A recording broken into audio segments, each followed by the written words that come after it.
Olá, boa noite a todas e todos que estão aí acompanhando a gente para mais um bate-papo aqui com o pessoal do PSTU, nessa noite de quinta-feira. Hoje a gente vai fazer um debate sobre a situação das mulheres trans no Brasil e no mundo. Mas antes da gente começar o nosso debate, as nossas convidadas já estão aqui, eu vou passando alguns recados, vou fazendo alguns comentários, vocês aproveitam para convidar o pessoal para assistir essa live, para compartilhar o link dela aí nos grupos e disparar pelo WhatsApp aí, perfeito? Para a lista de amigos. Hoje o nosso debate é sobre mulheres trans e, obviamente, né, a nossa música de abertura tem a ver com isso. A gente estava ouvindo Jack Shane, que foi uma grande cantora de soul que nasceu em 1940 nos Estados Unidos, mas fez sucesso no Canadá durante a década de 60. Jack Shane, que era uma mulher trans e negra, importante dizer isso, é considerado por muitos aí uma precursora da performance. Jack Shane, vale a pena dar uma olhada, ok? Gente, a gente está também nas outras redes sociais, eu vou pôr aqui o link. A gente está no Twitter, a gente está no Instagram, a gente está no YouTube, é importante que vocês se inscrevam no nosso canal e marquem lá para receber as notificações e não perder nenhum conteúdo que a gente está publicando, ok? As nossas lives, inclusive, estão sendo transmitidas agora ao vivo no YouTube, vocês podem acompanhar por lá também. Essa live, aliás, é transmitida pela página do PSTU Nacional e pelo PSTU em vários estados, mas a gente acompanha os comentários aqui na página do PSTU Nacional no Facebook, ok? E a gente também tem um número de WhatsApp que está aí fixado no primeiro comentário. Se você quiser receber os nossos materiais, receber o nosso jornal e acompanhar as nossas publicações, manda uma mensagem aí que a gente entra em contato com você, ok? Gente, a gente já está com as nossas convidadas aqui, eu vou chamar elas agora para a gente começar o nosso debate, beleza? Boa noite, Frida, boa noite, Vanessa, boa noite, Sara. Tudo bem com vocês? Tudo bem, boa noite. Tudo bem, boa noite. Gente, a gente já está com algumas pessoas aqui, eu esqueci de dizer na abertura, mas o pessoal que está acompanhando a gente aí, o pessoal de São Paulo, do centro, lá da cidade de Tiradentes, Paranavaí, Caruaru, Bragança Paulista, Maringá. O pessoal que quiser fazer a menção aí, vai mandando nos comentários, ok? Eu vou apresentar então, só um segundo que eu acho que teve um problema aqui na transmissão, acho que voltou, ok. Vou apresentar as nossas convidadas de hoje. A gente tem aqui a Frida Passo Monteiro, que é professora de português e inglês e é mestranda em educação sexual, está em Fernandópolis, né? A gente tem também a Vanessa Valverde, né? Inaugurando aí a nossa participação internacional aqui na nossa live. Ela é jornalista, colega aí de profissão e é do Partido dos Trabalhadores da Costa Rica, que é a seção da LIT lá na Costa Rica. E a gente está também com a Sara Fagundes, que é estudante de Direito e faz parte do setorial LGBT da CSP com Lutas. Ela está em Criciúma, em Santa Catarina. Gente, vamos começar. Eu acho que a ideia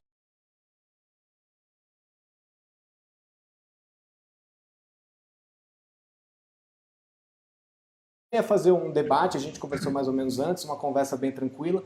Eu tenho aqui algumas perguntas, depois a gente abre para os comentários. Frida, podemos começar com você? Pode ser? Podemos. Eu tenho uma pergunta que é o seguinte. Recente na história do Brasil, a gente teve, né, toda uma polêmica em torno de fake news e etc., em torno do suposto kit gay, do problema que teve, né, do PT barrar a educação sexual nas escolas, né? Isso gerou muita discussão, muita fake news em torno disso, e você faz mestrado em educação sexual. Será que você poderia começar comentando para a gente um pouquinho da sua pesquisa e qual a importância de se debater educação sexual nas escolas? Bom, educação sexual nas escolas é muito importante e deve ser ensinada desde que a criança é bem pequena, com 3, 4 anos. É bom frisar que nós não vamos ensinar a criança a fazer o sexo, mas sim lidar com o próprio corpo, que é lidar com a sua própria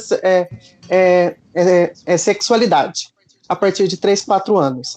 Ela vai aprender a se conhecer, a conhecer as partes do corpo, ela vai ser capaz de identificar caso um adulto esteja ultrapassando esse limite de cuidado e ela possa vir a sofrer uma violência sexual.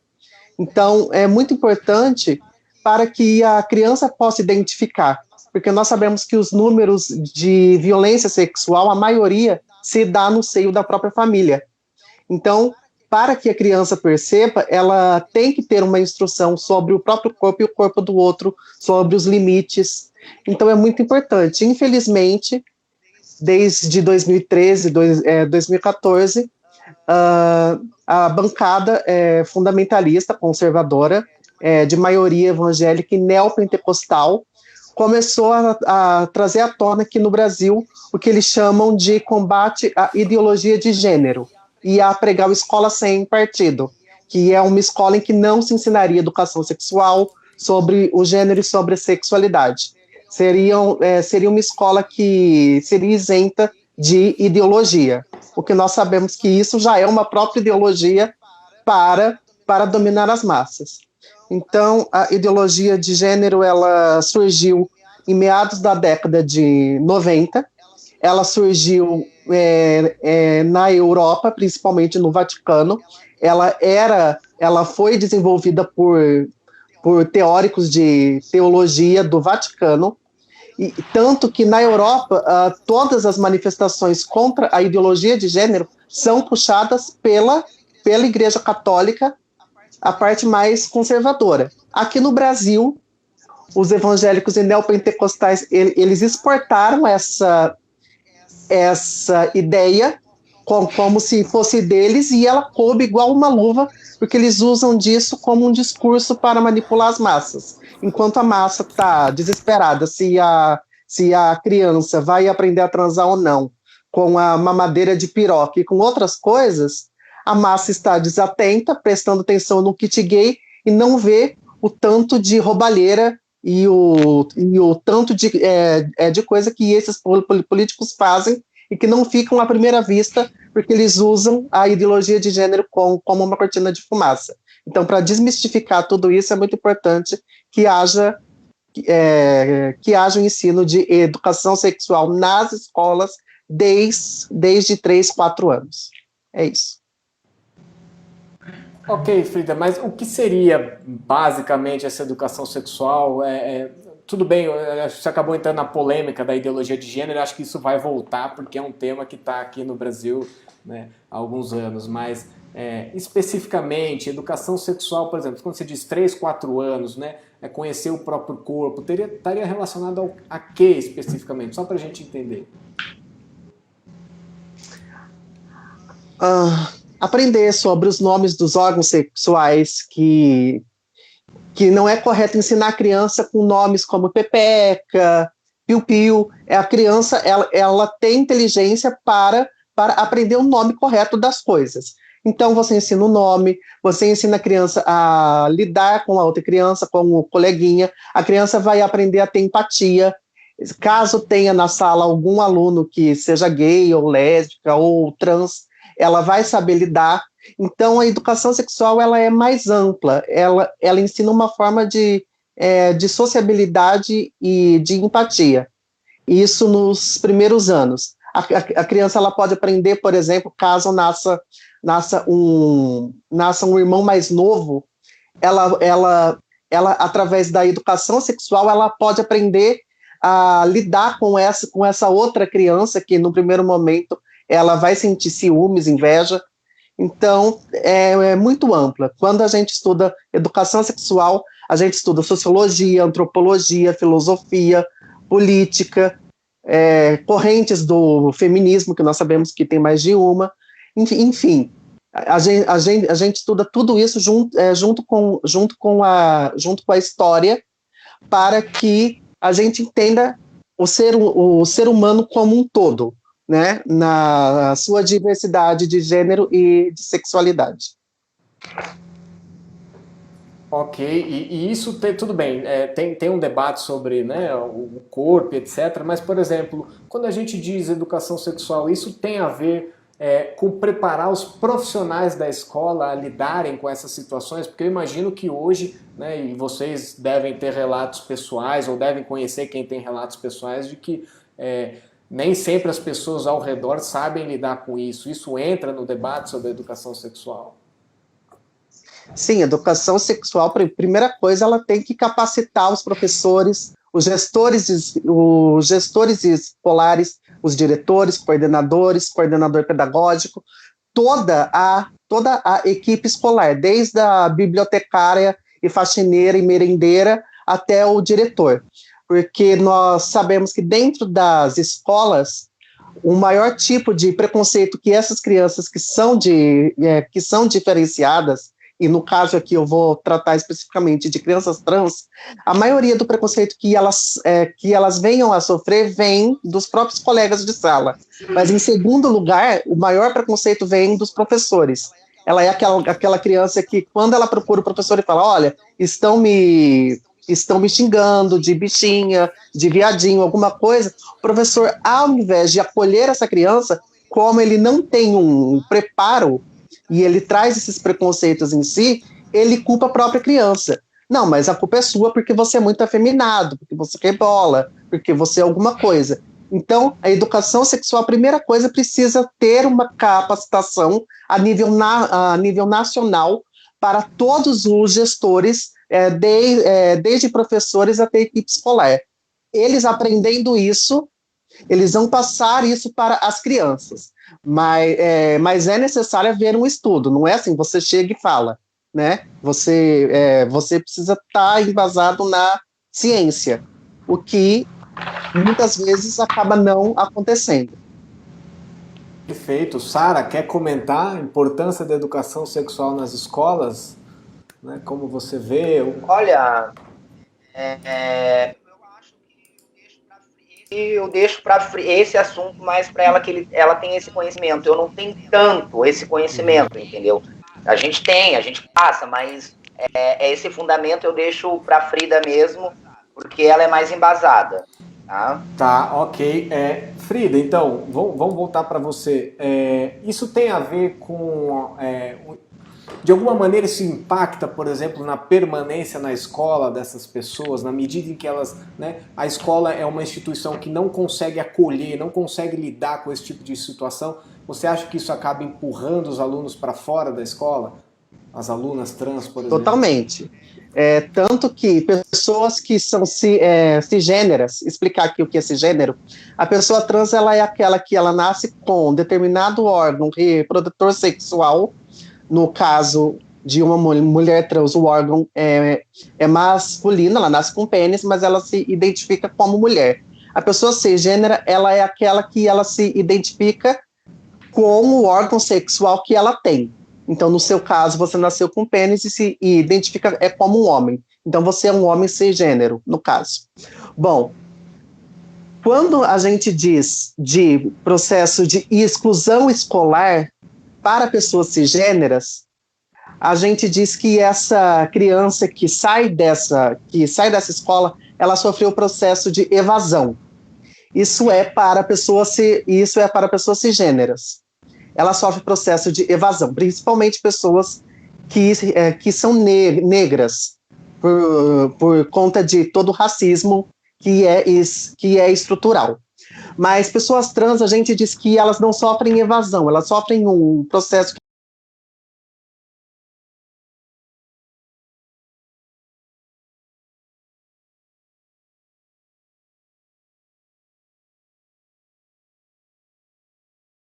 é mais duro, que é de expulsão escolar.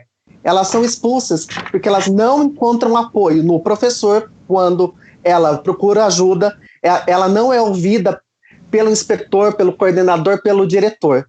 Então ela se vê tão acuada e sofrendo um nível de preconceito e de transfobia tão grande e que é diário, que ela acaba optando por deixar a escola e ela, assim, ela é expulsa desse processo escolar e sem uma formação, porque elas abandonam a escola no ensino fundamental, quinta, sexta série, ou sétima, com 12, 13 anos. Bem cedo. Elas acabam saindo, bem cedo, elas acabam saindo das escolas.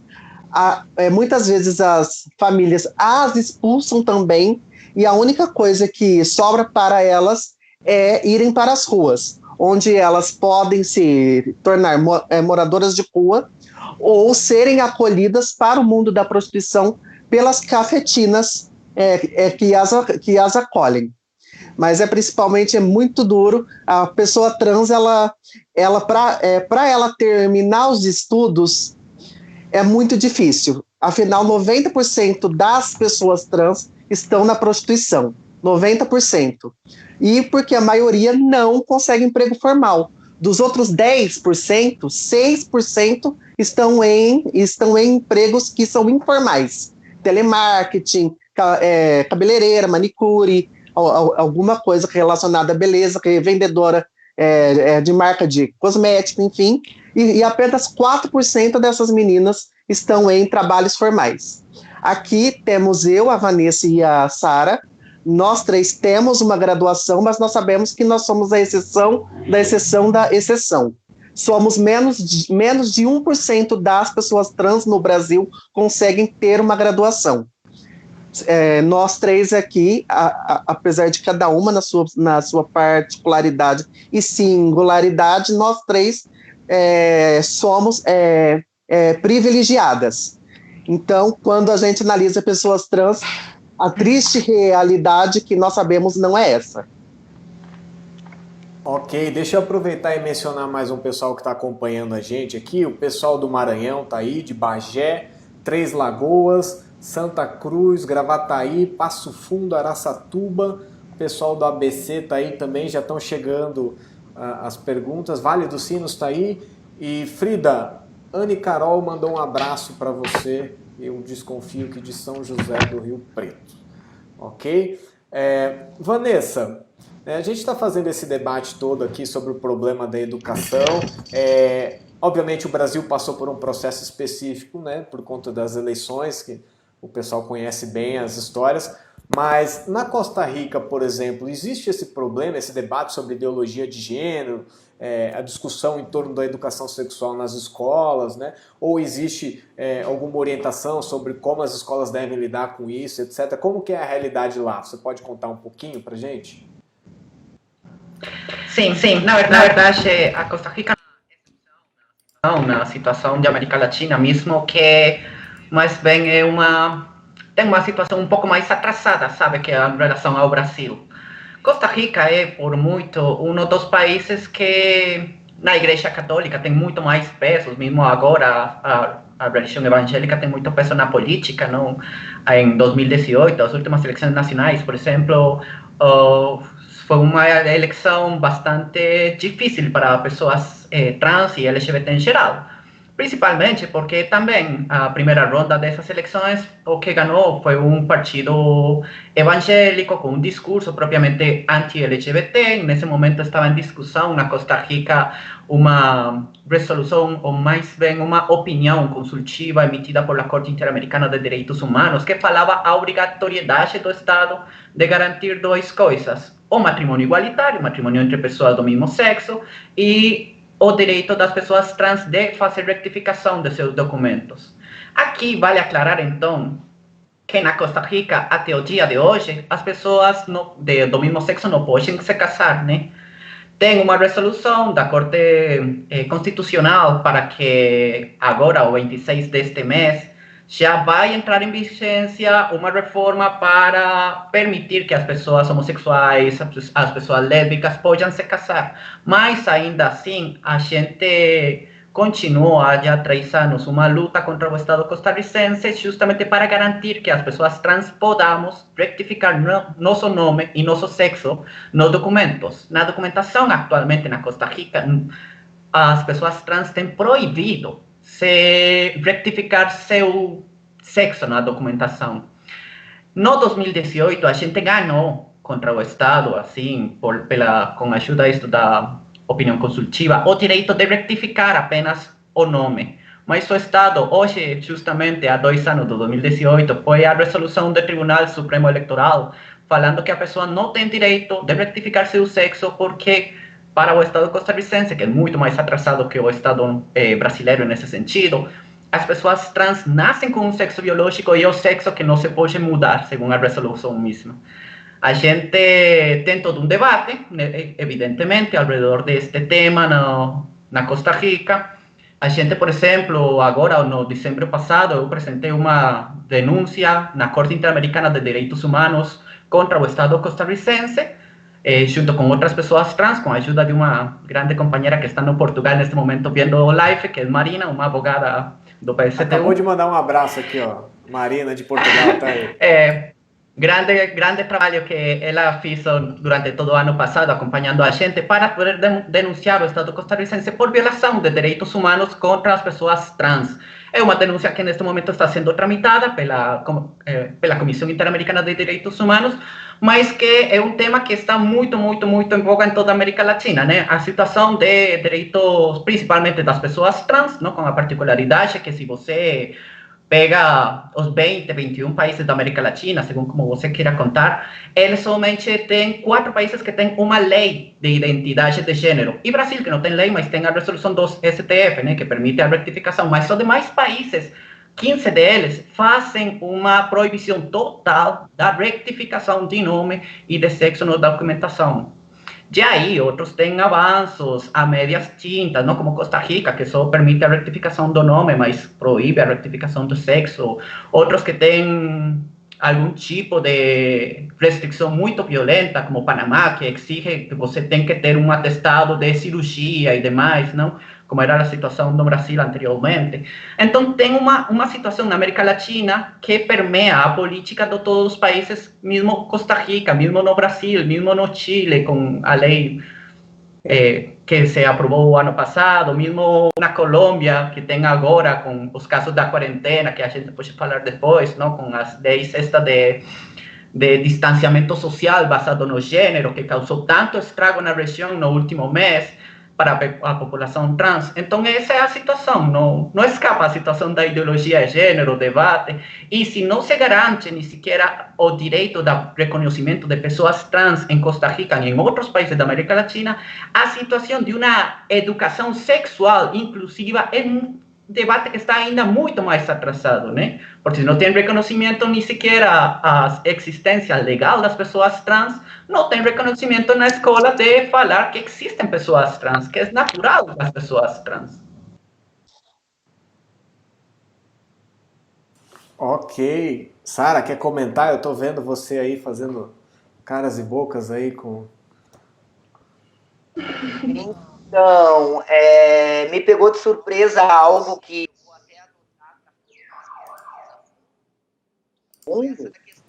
foi essa questão que a Vanessa falou agora, que eu ainda não desceu. Eu achei que eu vi de tudo já nesse país, mas ver que ainda existe um país não tão distante, negar o direito de uma transexual, né, corrigir apenas um nome, né, um documento para poder não ter o constrangimento perante a sociedade, né, e vendo uma situação do país, que a gente vê que é um país, né, tem seus problemas, enfim, negar isso, para mim, eu vou te dizer bem a verdade, isso é uma vergonha, eu vou botar aqui uma vergonha minha, né, por ser uma acadêmica e não saber desse fato, né, que lá era proibido, que lá é proibido, né, você se identificar no documento para não haver constrangimento. Então, assim, ó, eu não vou nem pautar, porque eu fiquei, sinceramente, assim, ó, de queixo aberto, de queixo no chão, porque é uma situação que eu não imaginava tão perto aqui para nós, vamos dizer assim, né, de uma situação dessa. Então, eu, por estar fazendo direito, para mim, isso... A gente imagina, às vezes, que é coisa né, do Oriente Médio, a gente vê notícias de lá, de perseguição, às vezes, né, no continente africano, e às vezes tão perto aqui, né, a Vanessa deu um dado interessante, que é o fato de que, acho que só 4 países, foi isso que você disse, Vanessa? Só 4 países na América Latina têm legislação específica a respeito disso, né? Então, na prática, a gente pode não ter execução, como tem em alguns países, mas em termos de garantia de direito, me parece que, né, muito pouco. Sim, é um direito que não foi dado, e seria justo dar, porque não é nada mais justo, não, indiferente da teoria, da teoria lógica, do processo deles lá, de falar, de achar de que, porque biologicamente nasceu tal, tem que se agir assim. Não, gente, a gente está falando de personalidade, entendeu? A gente está falando de personalidade, de como você se vê, como você se sente, como você quer ser identificado, sabe? Então, sinceramente, eu não quero tomar muito tempo, para dar mais tempo para nós, mas assim, eu tô estarriada. Eu tenho até que agora dar os parabéns para um dos nossos camaradas, que ele pesquisa tudo. Se eu tivesse ido a fundo, ele teria me dito isso aí e não teria me pego de surpresa. Tá me entendendo? Então eu vou começar agora a dar mais atenção para ele. Mas quanto a isso, simplesmente eu estou chocada, tá? Sinceridade, assim mesmo, porque me pegou de surpresa. E Sara, você que é estudante de Direito, né, além de tudo, como está a situação no Brasil hoje? O que é permitido para uma pessoa trans no Brasil? Pode mudar, né? Pode mudar o nome? Que tipo de retificação pode fazer no documento, etc. Como está a situação no Brasil hoje em relação a isso?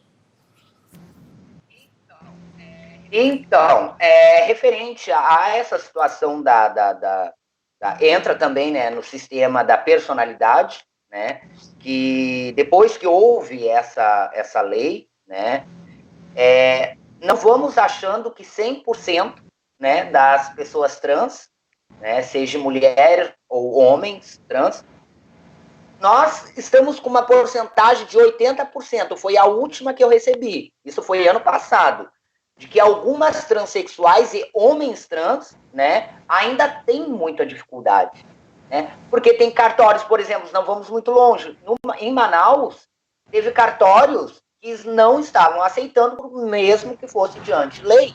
Eles não mesmo estavam que o Estado aceitando. permita isso, o cartório, por livre e espontânea decisão, fala, não vou fazer isso. Exatamente, negando, não dando o direito, né, de prevalecer aquela lei que foi abastecida em favor da comunidade LGBT, né? Eles simplesmente, fazem descaso. Um exemplo, vou dar um termo aqui que é só para poder entender. Querendo ou não, nós estamos numa pandemia por lei, vamos dizer assim, a gente sabe que não é lei, mas por decreto, devemos usar máscara e se prevenir. Nós estamos vendo muito aí de gente não tá nem aí não usar a máscara e achar que tem direito de estar do lado de uma pessoa que está se cuidando e ainda botar a culpa lá no STF, não sei aonde, tá me entendendo? É a questão da troca de nome. Então, ainda tem, sim, uma grande barreira, porque são pessoas trans e homens trans que não têm um recurso de ir atrás, sabe, para conseguir esse benefício. Fora que todo mundo diz que é de graça, o Estado, o governo em geral, não é de graça, a gente paga. A gente paga. E a gente sabe, voltando lá no assunto da Frida, 90% dessa população trans que está vulnerável na rua, são 90% dessas que moram fora de suas cidades e estados. Dificulta mais ainda para fazer o pedido do benefício da troca de nome. Porque o que acontece? Você ainda tem que pagar o cartório, a certidão, depois Nzinhas de taxinhas. Eu, quando fiz a minha, eu paguei no papel R$ 407 para trocar o meu nome na certidão. E quando eu faço isso, é uma glória. Mesmo assim, ainda tem gente, pessoas assim que não têm fundamento, não têm pensamento próprio, e não aceitam essa teoria de que isso aqui é uma luta nossa de anos e anos e anos lá atrás. Isso não é uma glória ou uma vitória, não. Isso é um benefício nosso que tem que ser dado por direito. Tá me entendendo? Mas, então, tem ainda, assim, conflitos, tá? Tem conflitos ainda sobre o requisito de pedir para fazer troca de nome. O nosso país hoje, né, até antes do mandato do Jair Bolsonaro, a gente tinha uma elevação bem mais fácil de conseguir alguma coisa para a comunidade LGBT. Depois que Bolsonaro começou a tentar comandar o país, que é o que ele faz, ele tenta, não comanda, piorou. A nossa situação piorou, porque as bases das nossas pastas E nós temos direito, a comunidade LGBT tem os direitos a pastas, né, como direitos humanos, o direito à saúde, à educação. Isso para esse governo foi nos tirado. Então, até dezembro do ano passado, eu tive contato com uma menina de São Paulo e outra de BH. Elas ainda estão em processo de conseguir trocar o nome no registro. Então ainda tem ainda aquelas barreiras prejudicando sim pessoas que querem, por lei, isso foi feita uma lei que dá o direito da gente viver como a gente acha melhor, sem incomodar ninguém. Mas o nosso país, infelizmente, ele adora abrir a boca e dizer que é democrático, mas não faz 30% do que é para ser feito como manda uma legislação. Ok, perfeito. Deixa eu só ler um comentário aqui que chegou já, o pessoal está comentando, que eu acho que é um comentário importante da Daniela Andrade, que está acompanhando a gente. Ela está dizendo o seguinte: é um paradoxo que essa seja a realidade na Costa Rica, sempre que a gente se lembra do Pacto de San José da Costa Rica no Brasil, quando falamos de direitos humanos e direitos trans. Né? Um abraço para as companheiras desde o Canadá, porque a Daniela Andrade está no Canadá. Um abraço de uma mulher transexual que precisou abandonar o Brasil por conta da transfobia. Né? A Daniela Andrade, que é uma ativista aí, conhecida no Brasil, se eu não me engano, ela fundou uma plataforma de emprego para pessoas trans, né?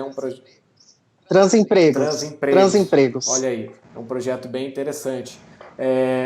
Vanessa, você sabe dizer para a gente o que é esse tal Pacto São José da Costa Rica? E como isso impacta o direito das pessoas trans, já que ela mencionou? Explique para a gente, então. Sim. É a sede, aí estão as oficinas centrais da Corte Interamericana de Direitos Humanos, né? Aí está, aí no São Pedro, Costa Rica, no centro da capital. Então, o que acontece? Costa Rica faz e firma um pacto com demais na Corte, que tem implicações para o interno da Costa Rica. Uma das implicações é justamente que Costa Rica se compromete a respeitar e acatar cada uma das resoluções da Corte Interamericana de Direitos Humanos, ainda não sejam vinculantes. Por quê? Porque tem legislação da Corte, como cada vez que a Corte faz uma sentença, todos os países do Sistema Interamericano de Direitos Humanos estão obrigados a cumprir, né? Mas tem outras opiniões que não são sentenças, é uma opinião da Corte falando sobre como se aplica um direito, como se aplica a Convenção Interamericana de Direitos Humanos. Costa Rica, pelo Pacto de San José, está obrigado, assim, ele faz a obrigação de acatar cada opinião consultiva da Corte, né? Porque tem um compromisso de acatar os direitos humanos. O que aconteceu agora é um tema escandaloso, em um sentido. Já outras vezes, na legislação costarricense, o que seria como a Corte Constitucional da Costa Rica reitera o Pacto de San José, falando sim, esta opinião consultiva e este direito na opinião consultiva número tal, a gente vai acatar e vai cumprir. Não? Assim aconteceu com, por exemplo, um caso muito famoso que abriu uma perspectiva na América Latina para o exercício do jornalismo por pessoas que não são graduadas de jornalismo, né? Tem uma opinião consultiva nos anos 70, Costa Rica acatou e faz parte da legislação. O que aconteceu agora é que o Estado costarricense faz uma consulta para a Corte Interamericana e fala, olha, o matrimônio homossexual e o direito de rectificação das pessoas trans na documentação é um direito humano ou não é um direito humano? O que responde a Corte Interamericana, na opinião consultiva 24, é, olha, o direito a casar das pessoas homossexuais, lésbicas, bissexuais, é um direito humano, né? Você não pode fazer discriminação com isso. E a segunda questão, então todos os estados têm que ter a obrigação de adequar sua legislação para permitir o matrimônio. E a segunda questão que responde a Corte é, o direito à identidade, que assim se chama, direito à identidade das pessoas trans, é um direito que se compõe de 3 partes.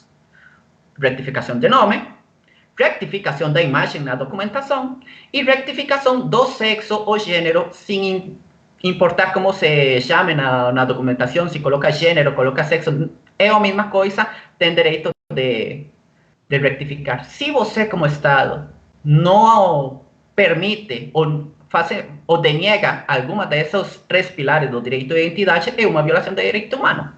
Então, por lógica, Costa Rica, que foi também o Estado que fez a consulta, tinha que fazer a adequação na sua legislação para permitir que as pessoas trans pudieran exercer o direito à identidade. Mas o Estado costarricense, assim, falou, não, tem um tecnicismo aí que o Estado fala como, não, o que acontece é que as pessoas trans têm um gênero, mas a gente não tem categoria de gênero na documentação, tem sexo, e você nasceu com um sexo biológico. Pronto, eu não estou violando direitos humanos. Quando a opinião consultiva fala completamente ao contrário, porque a opinião consultiva é muito clara, baseada nos princípios de Yogyakarta e outros princípios internacionais do direito, fala sexo e gênero é a mesma coisa. Para o direito humano é a mesma coisa, não importa se você coloca sexo ou gênero. Mas então, por isso é um escândalo o que aconteceu com a opinião consultiva, com a posição da Costa Rica e com a falta de compromisso da Costa Rica com a mesma Convenção Interamericana de Direitos Humanos e o Pacto de San José, principalmente.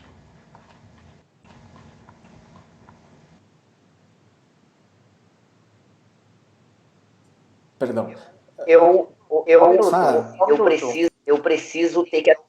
preciso atender alguém aqui que está me chamando. Fique à vontade. Eu tô sozinha hoje aqui em casa. Vou passar uma pergunta para a Frida enquanto isso, ok?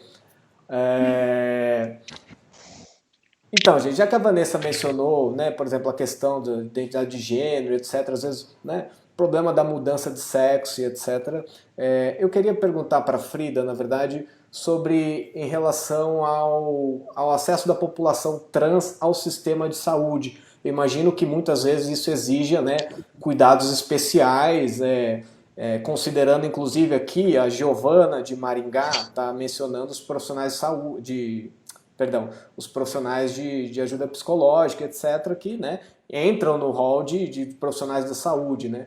Como você avalia o acesso da população trans ao serviço de saúde no Brasil, Frida?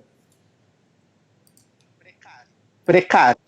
A população trans, assim como no caso da educação, existe a transfobia, porque os professores e gestores, eles não têm uma capacitação para lidar com essa comunidade, na saúde acontece o mesmo. A pessoa trans, ela vai até uma clínica, até um hospital que é público ou então particular, e tem a lei do nome social do SUS. É seu direito desde 2009, então já faz 11 anos que você chegue, você tem que ser referido pelo seu nome social. Então você chega lá e fala, ó, eu sou trans e meu nome social é Frida. A recepcionista, a enfermeira, o médico, todo mundo que está naquele ambiente é obrigado por lei a te tratar por Frida, porque você está reivindicando para si essa lei do nome social. Mas não é o que acontece. Você chega já morrendo de medo de como vai ser tratado, e aí você entrega o documento, e aí a pessoa olha o documento, ela olha você, olha o documento e olha você, e ela vê uma discordância, tá, e ela te chama pelo nome do documento, mesmo você pedindo para ser chamada pelo seu nome social. Aí ela entrega a sua ficha para o médico, e quando o médico ele abre aquela porta e diz o seu nome em um corredor ou em uma sala que está cheio de gente, ele chama pelo nome que é referente ao seu sexo biológico. Isso é um processo de desumanização e de crueldade, e que faz a pessoa trans passar por tanta vergonha e tanta humilhação, que ela prefere muitas vezes deixar de procurar os serviços de saúde. Eu conheço muitas mulheres e homens trans que se automedicam só para não ter que passar pelo constrangimento de ir num postinho, em uma UBS, de ir num UPA, de ir numa clínica para... da escola, né? A instituição não é capaz... O mesmo. Como os profissionais, eles não passam por uma capacitação para lidar com o público que é referente à sexualidade e gênero, eles agem com transfobia. E muitas vezes eles agem porque eles querem agir, porque eles conhecem a lei. Você percebe que a pessoa ela tem um prazer que é até meio que sádico em te chamar pelo nome que você não reivindica. E ela chama assim mesmo. Então é uma coisa que é muito cruel. Então a pessoa trans ela prefere não acessar os serviços de saúde ou se automedicar ou deixar de ir mesmo. É uma opção dela. E porque ela não se vê acolhida, apesar do sistema de saúde, o SUS, ser universal e, teoricamente, atender a todo mundo.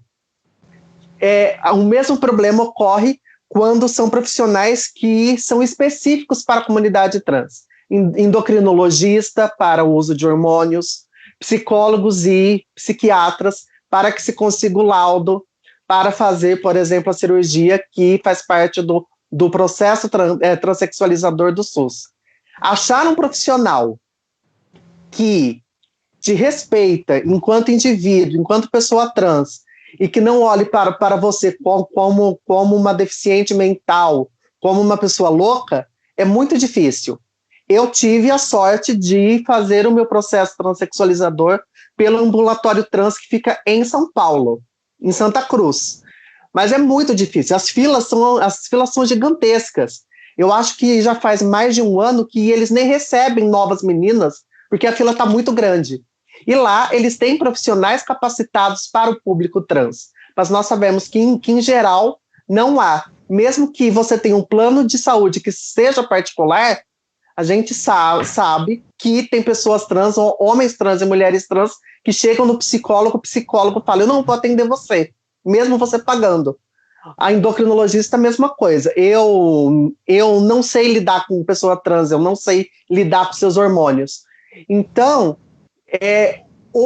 ou é por uma questão de desconhecimento mais científico e técnico, ou muitas vezes por preconceito e transfobia mesmo. É mesmo. Ok, e Vanessa, você estava mencionando a situação na Costa Rica em relação né, a se quer garantir o direito de retificação do nome, documento. Imagino que a situação na saúde não deva ter grandes diferenças em relação ao que tem no Brasil hoje. Como é que você avalia o acesso à saúde da população trans na Costa Rica, por exemplo? Ou se você tiver relatos de outros países, porque eu sei que você conhece bastante pessoas por aí, né? Se tiver relatos, ajuda também no debate. Sim, na questão da saúde, é um pouco o que eu falei anteriormente. Tem muito poucos países, mesmo na Costa Rica não tem como muito avançado nesse tema, que garantem o direito à saúde especificamente ou com especificidade para as pessoas trans, né? O que Frida falou aqui da questão de como você é atendida é uma coisa que é comum nos países onde não tem o direito à retificação de nome, né? Principalmente, e onde não tem lei de identidade, não tem os planos específicos de saúde para as pessoas trans, né? Nem tem como políticas gerais.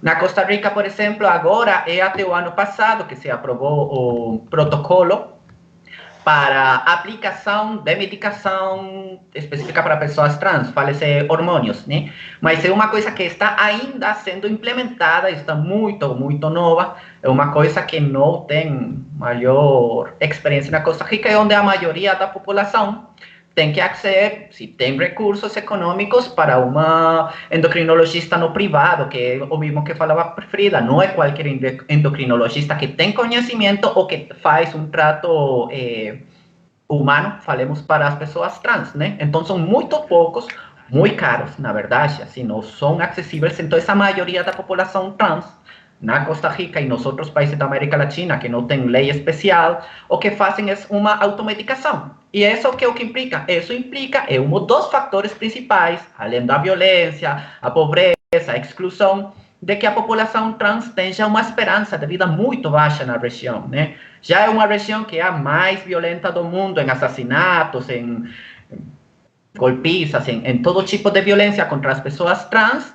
E, além disso, se suma que não tem acesso a hormônios básicos para mulheres trans e para os homens trans, e por lo tanto a automedicação faz que você tenha muita complexidade, assim, muitos problemas na saúde, né? Porque não é uma coisa que pode ser aplicada por pessoas sem nenhum tipo de conhecimento, né? Muito se basa justamente em o tipo de hormônio que eu acho que posso conseguir, que posso pagar e que posso me auto-administrar. E isso é uma das principais causas da baixa da esperança de vida da população na região.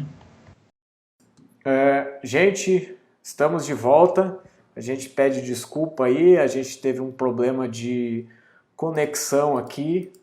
A internet do Brasil não é dos melhores serviços no mundo, né? Então a gente chove, a internet cai, é um relato permanente que a gente tem dos nossos entrevistados na nossa live.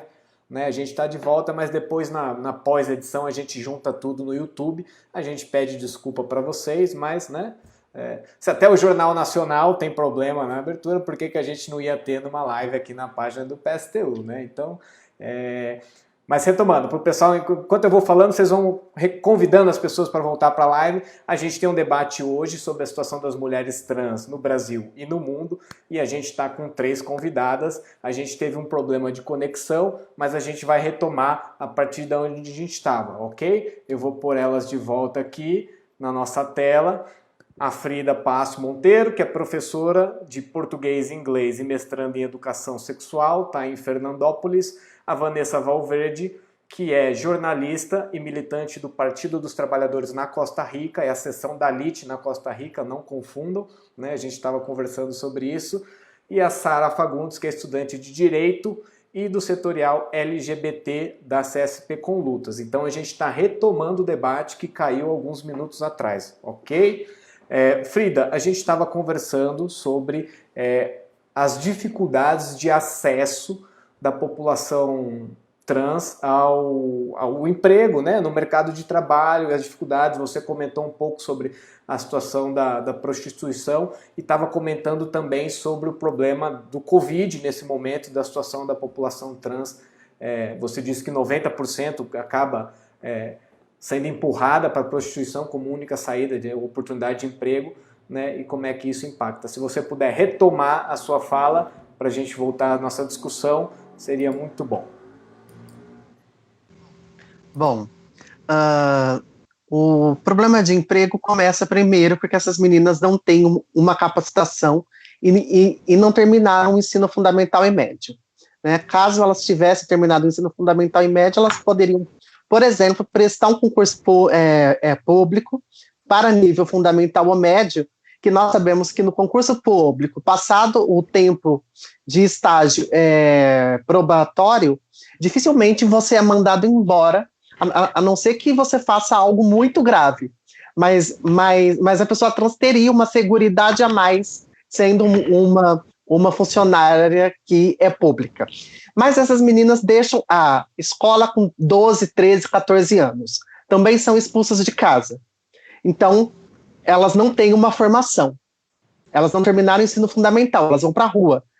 Ou elas se tornam pessoas em situação de rua, moradoras de rua, ou elas são acolhidas pelas cafetinas. As cafetinas, aparentemente, são mães, elas são caridosas, elas são carinhosas, acolhedoras, acolhem essa menina, mas isso tudo é uma ilusão, porque ela acolhe essas meninas para explorá-las. Por quê? Porque, por exemplo, na casa de uma cafetina tem 10 meninas, elas precisam pagar um negócio que chama diária. Ou seja, vou dar um valor que é só um exemplo, R$50. R$50, 10 meninas pagando, por dia a cafetina ganha 500. Ela tira para ela. Se essa menina ela não pagar a diária, no dia seguinte ela vai ser expulsa da casa da cafetina. E aí ela vai para a rua. Porque a maioria dessas meninas, que 90% estão na prostituição, não residem nas suas cidades natais e nos seus estados originais. Elas costumam ir para metrópoles. Então, ela tem que sair na noite para se prostituir, para ter o que comer no dia seguinte, para ter o que vestir e para ter onde morar. Porque se elas não saírem, e elas não vão ter o dinheiro para pagar a diária para as cafetinas. Mas não é só a diária. elas também precisam tirar um outro valor para pagar o pedágio. Se você é uma mulher trans ou travesti mais nova, para que você fique em tal ponto, em uma avenida, em uma rua, você precisa pagar uma taxa que recebe o valor, o nome de pedágio, para as travestis e mulheres trans que são mais velhas naquela rua. Então, você por noite, você precisa tirar um valor um pouco mais alto, porque você já tem que pagar a diária, você tem que pagar o pedágio para as travestis mais velhas. E muitas vezes você tem que pagar o suborno policial, para que o policial te deixe em paz lá, fazendo o seu programa, fazendo o seu trabalho. Para que ele faça isso, você precisa subornar o policial para que ele não agrida você, para que ele não seja violento com você. O que nós sabemos que é uma realidade muito grande dessas meninas que estão na prostituição. A polícia é violenta, ela espanca, ela estupra e até mata essas meninas. Então você precisa pagar todos esses valores e tirar um percentual acima. O que acontece com o Covid? Essas meninas estão sendo obrigadas pelas cafetinas, não vou dizer todas as cafetinas, mas grande parte, a irem para a rua, a se prostituírem, para poderem pagar a tal diária e esse monte de taxas para as cafetinas mais velhas. Então elas estão se pondo em risco, com o risco de contraírem Covid. Mas é interessante notar que dessas meninas que 90% está na prostituição e elas vão para a rua em tempos de Covid, porque elas têm que ganhar para ter o que comer e onde morar, chegando na rua, elas estão lidando com algo que para a população trans é mais grave do que o próprio Covid.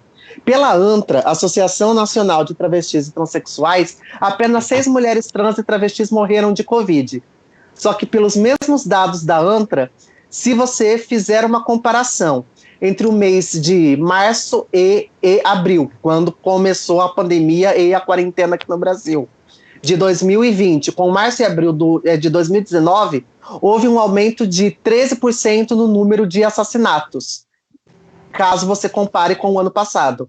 Ou seja, tem gente quebrando a quarentena, saindo de casa, pondo em risco a si próprio, a sua família, sua esposa, seus filhos, para assassinar pessoas trans. Para você ver o grau de crueldade, de desumanidade, de ódio que essas pessoas têm contra pessoas trans. Se a gente fizer a conta, a gente vê que só 6 morreram de Covid. Claro, sabendo das subnotificações e das que fizeram o exame e deram o positivo. Muitas podem não ter feito o exame. Mas, enfim, dessas 6, até agora, de janeiro a abril, morreram 64 pessoas trans no Brasil assassinadas. Ou seja, 10 vezes a mais são assassinadas do que mortas pelo próprio Covid. Então, é uma realidade que é muito cruel, o número de assassinatos é muito grande. O Brasil ele é o país que mais mata pessoas trans no mundo. Em segundo lugar fica o México, mas se você olhar as estatísticas, os números do México é 50% a menos do Brasil. No ano passado morreram 124 pessoas trans. 121 eram mulheres trans e travestis. 67% delas eram profissionais do sexo. E 64% dessas profissionais do sexo morreram assassinadas nas ruas. Então, assim, é algo que é muito grave. O transfeminicídio, que é o assassinato de mulheres trans, acaba matando mais do que a própria epidemia do Covid. E no ano passado, a vítima mais nova tinha 15 anos. Então, assim, é muito grave. E mesmo em tempo de Covid, em que essas meninas elas têm que ir para a rua, porque elas são obrigadas, porque elas têm que trabalhar para gerar o lucro, o capital para as cafetinas, mesmo assim nós somos mais assassinadas, caso se faça a comparação de janeiro a abril do ano passado, do que neste ano. Caso se compare com a epidemia do Covid, sendo que cresceu 13% em março e abril desse ano. Ok, deixa eu só mais uma vez relembrar, porque o pessoal vai voltando aos poucos para a live. A gente teve aí um problema de conexão, a gente está voltando. Depois disso a gente junta as partes e fica disponível inteiro no YouTube, ok? Então vocês que estão aí nos comentários, eu estou vendo que o pessoal está voltando, aproveita para convidar o pessoal para ir voltando para a live, né? Que a gente vai continuar o debate, ok? Vanessa, a dificuldade de acesso ao trabalho na sua perspectiva, né? Tanto, né, aqui no Brasil quanto na Costa Rica, como você avalia isso e qual você acha que são as especificidades da população trans nessa luta por emprego, por uma vida digna? Então, não está muito longe assim, do que a Frida falou. Na verdade, as estatísticas na América Latina têm muita similitude. Geralmente, aproximadamente isso, mais do 90% da população trans em todos os países da América Latina, Brasil incluído, né, tem justamente uma exclusão que leva elas a colocar-se no mercado sexual e exercer como uma mercadoria seu corpo no mercado do sexo. Então, a situação é muito preocupante porque tem que ver com tudo isso que a gente já falou, a exclusão justamente da população quando está nos estudos, a exclusão dos seus hogares, não? Somente como para lembrar que um monte das pessoas trans, ou a maioria das pessoas trans, pelos dados, aqui vou fazer uma aclaração, a gente trabalha muito com dados que são dados da mesma população civil, não? De organizações independentes que fazem, porque na maioria dos países não existe nenhum tipo, se não existe a legislação de identidade, menos ainda vai existir um tipo de organização estatal que leve o dado de assassinatos, exclusão e especificidade das pessoas trans. Então, um dos dados mais utilizados na América Latina é uma organização de México que faz um tipo de pesquisa que fala justamente sobre o rechaço familiar na população trans. Eles falam que aproximadamente, na realidade mexicana, não, que não é muito distante do resto dos países da América Latina, de 84% da população trans é rejeitada por sua família, né? Isso é o que obriga que a maioria da população tem que sair, então, a idades muito tempranas, para a rua, a tentar se ganhar a vida como seja, né? Como seja. O que acontece aí? Isso é o que acontece, é que a maioria termina então na prostituição. Não tem outro jeito. E quienes não estão na prostituição estão nos trabalhos informais, que são os mais afetados neste momento pela pandemia, né? O que acontece, por exemplo, a gente falava anteriormente entre nós que tem situações muito, muito graves, não somente pela situação das mulheres que estão na prostituição, que têm que sair, não, para ir arriscar sua vida, para tentar se ganhar e poder pagar o que já Frida falou das cafetinas, acho que se chamam aqui. Sim. Não, sino que, por exemplo, tem muitos dos casos que tem de agressões a pessoas trans nos países que tem, por exemplo, este tipo de distanciamento social basado no gênero, são agressões das mulheres trans que saem nos dias que corresponde para as mulheres para fazer seus trabalhos informais, né? Por exemplo, na Colômbia, agora é um dos casos mais comentados recentemente, que há 2 semanas, acho que foi 2 ou 3 semanas, quando começou a política da Medellín ou de Bogotá, em relação a que tem dias que saem as mulheres, tem dias que saem os homens, a menina saiu para fazer seu trabalho de estilista, né? E então ela foi esfaqueada por um vizinho que falou, não, você não é mulher, você não pode sair, né? E simplesmente saiu detrás dela e esfacou. Assim, cavou uma faca, tentou matar ela, a polícia nem ajudou, ela ficou muito mal, está com uma infecção que pode perder os dedos e demais. E isso que é o que acontece? Isso acontece justamente porque as mulheres trans não têm proteção nem do Estado, nem de um trabalho formal, e quando tentam um tipo de trabalho que seja por fora da prostituição, que é um dos principais negócios que comerciam com a miséria da população trans, elas são atacadas quando tentam garantir sua alimentação por outro meio. O que acontece? Muito poucas mulheres e homens trans trabalham na formalidade. Tem alguns casos, não? Como, por exemplo, que são também muito icônicos, de mulheres muito importantes que han dado batalhas, tanto na Argentina, na Bolívia, na mineração mesmo, digamos, tem como um monte, mas elas são somente a exceção da regra, lamentavelmente. São a exceção, é a parte mais pequena da população trans que tem essa possibilidade. A maioria tem que, sim, se garantir pela mesma exclusão através da prostituição. É um grave problema da população. E se não existe, porque aí é onde a gente faz muito a questão esta da responsabilidade dos Estados em toda a América Latina, se não existe uma política própria, específica, criada justamente para garantir o direito ao emprego, o direito à educação, o direito à moradia, a população trans vai continuar nesse mercado negro que é o comércio sexual. Essa é a responsabilidade dos Estados, porque mesmo somente tem um Estado na América Latina que tem uma lei que é bastante progressiva, mas fica muito limitada, que é o Uruguai, né?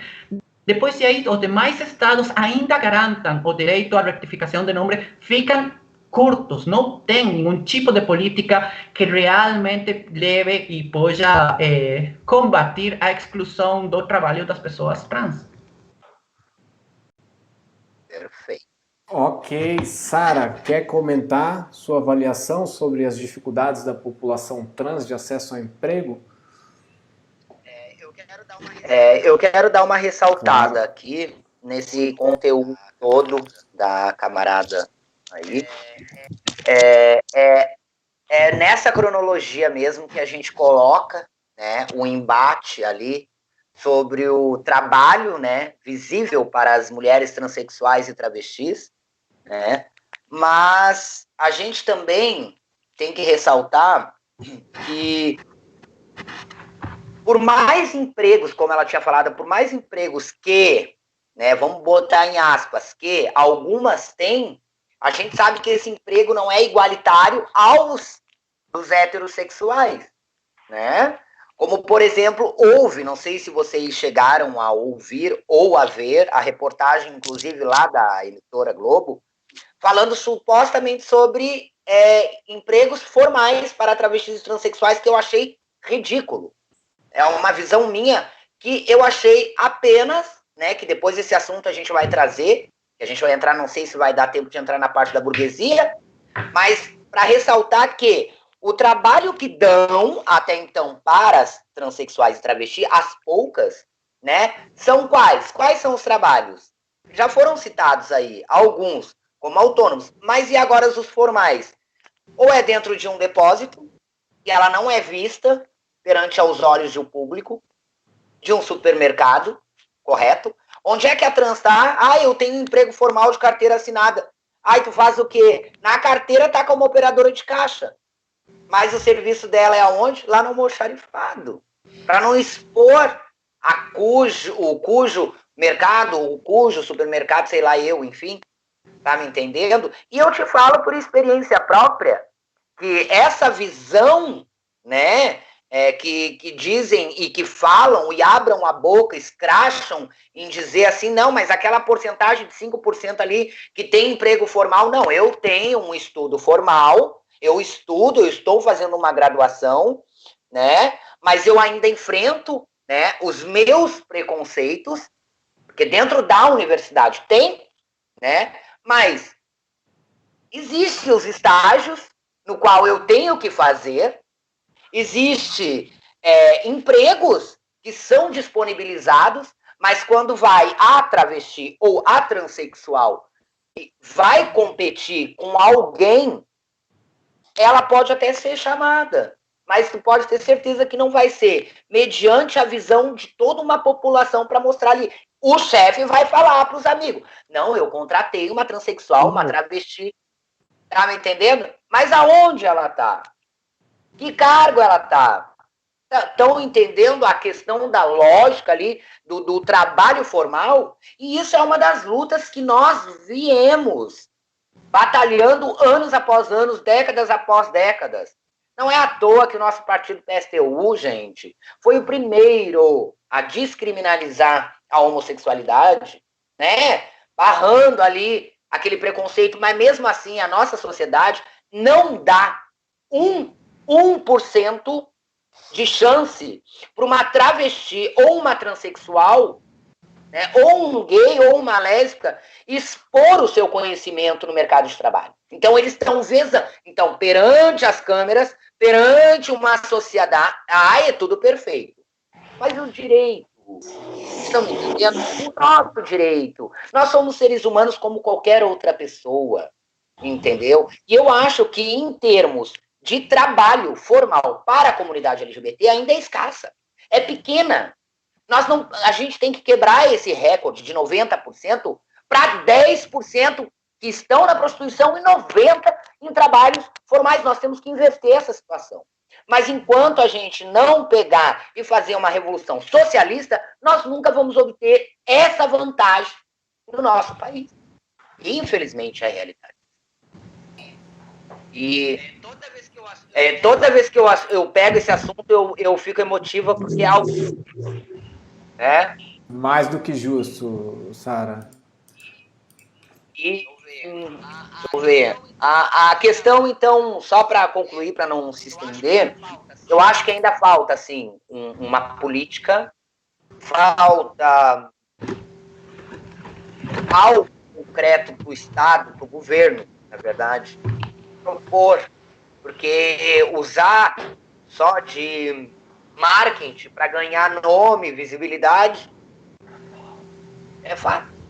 Era isso.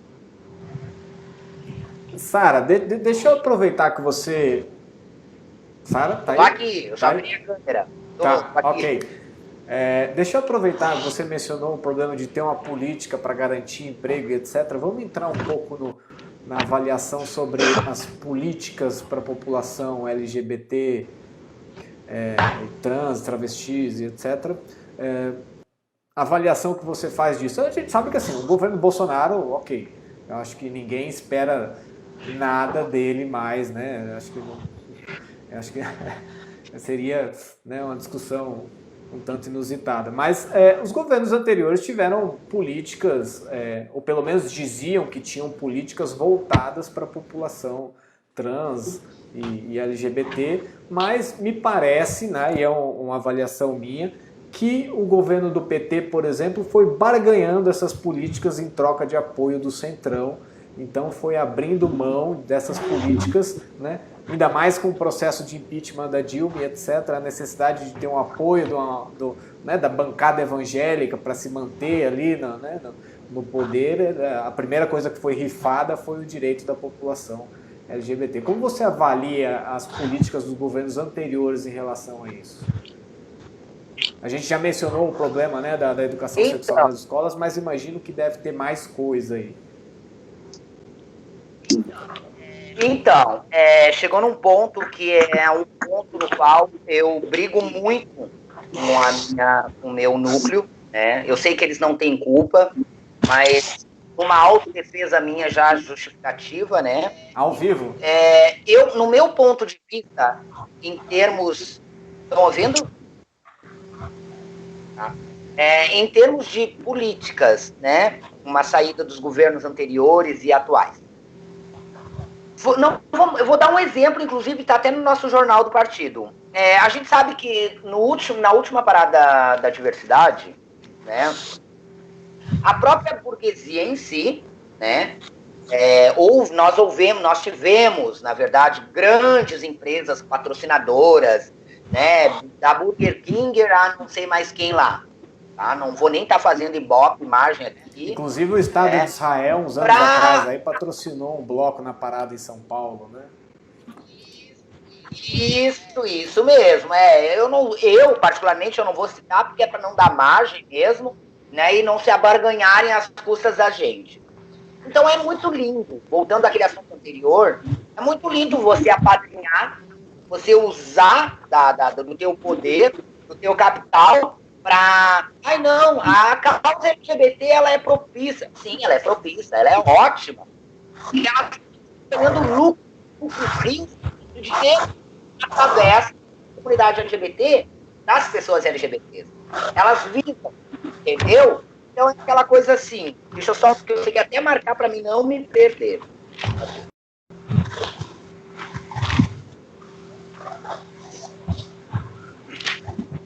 O que acontece?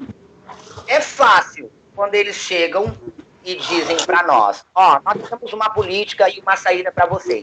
Isso é verdade? Não, não é verdade.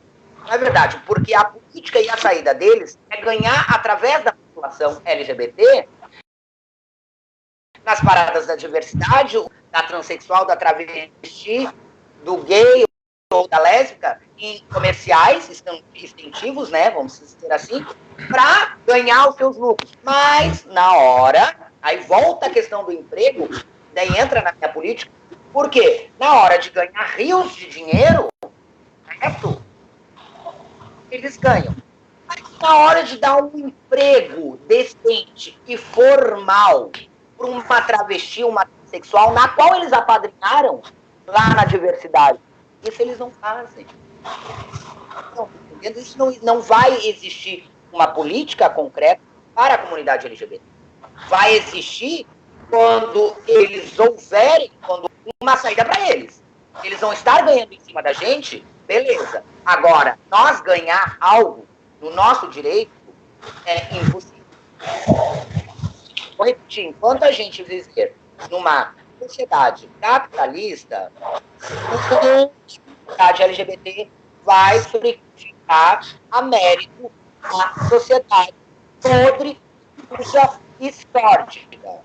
Porque é muito fácil hoje uma transexual tentar entrar para a política, para tentar mudar, e o meu partido, a gente vai usar aquela política para abranger. Mas não vai de nós e nem de mim, nem de partido. Toda uma... E a gente quer mudar essa sociedade, a gente tem que tornar ela uma sociedade que não seja capitalista. É fato.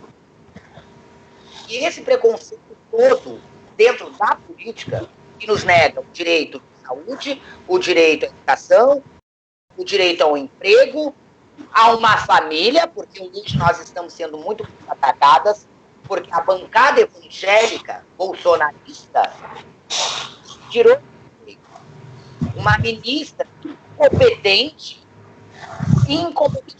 pessoa que era para estar nos apoiando, porque existe uma pasta, que é essa pasta de direitos humanos, que nos coíbe. É um direito nosso, foi nos negado. Por quê? Porque para a igreja deles, para a religião deles, isso é algo inadmissível que não está na Bíblia. E quem é que sabe o que está dentro da Bíblia? De fato e de real. Quem?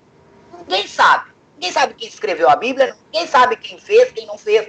Então é fácil fazer uma doutrina e se basear nela, mas esquece lá atrás. Entendeu? Então, falta muita política para nós, sim. E agora, já quanto ao governo anterior, tipo PT, esses outros aí, eu vou citar nome porque eu não estou nem aí, gente. Eu tenho um grande defeito que eu não meço minhas palavras. A gente sabe que realmente eu tinha porque eu não tinha conhecimento de política. Hoje eu tenho. Hoje eu posso debater. Hoje eu posso falar e posso defender a mim e ao povo ali a comunidade LGBT, o negro, a negra, enfim. O que o PT, vou usar bem esse termo, o que o PT fez lá atrás foi apenas decreto que já estava na gaveta. Eles usaram dessa artimanha para ganhar a comunidade LGBT. Então, volto a dizer, é lindo quando se tem algo pronto, você tira do forninho, assina, e quem não tem o conhecimento político vai achar que o PT, o PT fez. Não fez, nem PT, nem outras políticas, nem outros partidos. Eles usam a comunidade LGBT a favor deles, porque eles sabem que a nossa comunidade é tão grande, mas a gente também, vamos frisar que nós também não somos unidos. A gente tem uma grande população aqui que se assim nos falta política, é porque a comunidade em si não é unida. Então a gente não pode só culpar os partidos. Também temos que culpar por levar muita rasteira da vida. Muita gente sofre. E para isso mudar, a gente tem que mudar o capital socialista. Então, isso nós desembarcar. Não vamos parar de sofrer preconceito, não vamos parar de sofrer homofobia, não vamos parar de sofrer racismo, porque eu posso te dizer que é sofrer um preconceito. Eu sou travesti, eu sou negra, eu sou de renda baixa e eu sou bolsista. Então, o que mais vocês querem que uma burguesia fique revoltada dentro de uma universidade? Já começa por aí. Então, o que falta para nós, em leito de política, é esse desenvolvimento. Não adianta o PT, PSDB, PMDB, sei lá, que parafernárias são essas aí, tá? Não tiveram políticas e nunca vão ter, porque eles falam com o povo pobre, mas estão dentro dos burgueses, dos grandes empresários. Eles não soltam o osso, eles querem fazer para o pobre e querem fazer para o rico, mas o rico tem, o pobre não tem. Enquanto não houver algo concreto, uma política certa e correta, vai haver, sim, infelizmente, uma revolução socialista. Infelizmente. Para existir uma política perfeita para nós. E não vai ser perfeita. Mas a gente dobra aquele número. De 90% seriam não, seria 90% a favor nosso, 10% daqueles mionzinhos. Os bolsomionzinhos, os nazistinhas, se acham no direito de vir querer ameaçar, fazer, não sabem nem debater, já começa por aí. Então, para mim, política, para nossa política, não tem o que fazer. Não vem me dizer partido nenhum que fez, que eu vou dizer e vou dizer que é mentira. Eu posso não estar apta a uma política de fulano, de ciclano, mas eu tenho conhecimento pela internet. E se tu ir a fundo, você vai saber o que eu estou falando. Nós não temos uma política, a não ser essa que eu coloquei para a comunidade LGBT. Perante aos cartazes e a mídia, vai tudo perfeito. Eu quero ver no dia a dia, na prática. Falar bonito, eu falo, Vanessa fala, o menino aqui fala, a Frida fala, todo mundo fala. Até o Lula, que é analfabeto, fala. Mas não se comportou como tal. E agora, mediante a esse governo, não tem muito o que falar, o que muita gente sabe. Bolsonaro é um misógino, homofóbico, transfóbico, racista. Todo mundo sabe que ele é tudo aquilo de ruim. E mesmo assim, eu não fico louca com o Bolsonaro por ele não usar essas políticas a favor da comunidade LGBT, porque ele já deixou escarrado isso. Para a sociedade, para o país inteiro, para o mundo inteiro. E ele é tudo isso. Bolsonaro não prometeu nada. O que me deixa espantado. Sim, exatamente. O que me deixa espantada são os seus gadinhos, vendo a situação. Aqui em Criciúma é uma vergonha, eu vou falar, vou abrir a boca mesmo, porque é a realidade. Tá? Eu já estou sendo ameaçada mesmo, então mais um, menos um, eu não estou nem aí. A questão do nosso país, aqui da nossa cidade, é escassa, é horrível.